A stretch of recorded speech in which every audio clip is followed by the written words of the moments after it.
আমরা যেমন ঈদের মধ্যে খুশি করি, আজকেও মনে হচ্ছে যে আমাদের একটা ছোটখাটো ঈদ হয়ে গেছে। এটা একটু টেকনাফের জন্য রেকর্ড পরিমাণ মানুষ হয়েছে, আর্জেন্টিনার ফ্যান ফলোয়ার। তো আমরা দোকানপাট ফেলে সবকিছু ফেলে এখানে আনন্দ করতে চলে আসছি। সবকিছু মিলিয়ে দলের জন্য আমরা আশাবাদী। এখানে আমাদের এখনো 3 স্টার লোডিং, আমরা এখন 4 স্টারের জন্য অপেক্ষা করতেছি। বিজয় উল্লাস। ছোটবেলা থেকে আর্জেন্টিনা অনেক ভালো লাগে, সাপোর্ট করি। মেসি খেলা আমার অনেক ভালো লাগে। অনেকবার দেখছি, কিন্তু প্রথমবার দেখছিলাম 2022 সালেরটা, যখন আর্জেন্টিনা জিতছিল, সেইবারটা দেখছিলাম। বর্তমানে চ্যাম্পিয়ন দল, আমরা ধারাবাহিকতা বজায় রাখার জন্য চেষ্টা করব। আমরা দেখছি হচ্ছে স্কেলোনি যেভাবে তার শিষ্যদের সাজাচ্ছে, যেভাবে ট্রেনিং দিচ্ছে, সেটা হচ্ছে ইনশাল্লাহ আমরা আবারও এই 2026 বিশ্বকাপ চ্যাম্পিয়ন হওয়ার স্বপ্ন দেখি। হাজার হাজার আর্জেন্টিনা ভক্তরা এখানে আমরা টেকনাফ বিচে এসে জড়িত হয়েছি বিভিন্ন এলাকা থেকে।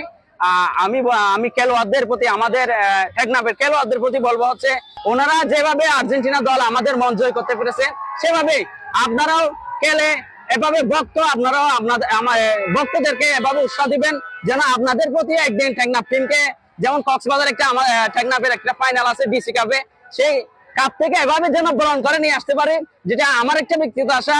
এটা আশা করি টেকনাফবাসীর একটা এভাবে আশা।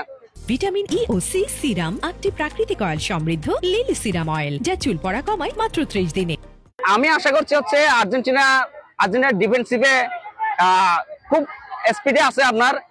আর্জেন্টিনার পুরো টিমটাই আসলে ফিট, ওখানে দুর্বলতা কোথাও দেখছি না। আসলে আমরা যেভাবে উচ্ছ্বাস উন্মাদনা দেখি, সেভাবে হচ্ছে ঘটনা না হওয়াটাই ভালো। সবার প্রতি রিকোয়েস্ট থাকবে, যারা দেখছেন, যারা আমাদেরকে দেখেন এবং আমরা বিভিন্ন খেলাধুলার মাঠে থাকি, শুধু বিশ্বকাপে নয়, আমাদের বিশেষ করে বিশ্বকাপে এগুলো বিশ্বকাপে পৌঁছাবে কিনা সেটা আমার জানা নেই। বিশেষ করে এগুলো আমাদের টেকনাফে বাংলাদেশে থাকবে।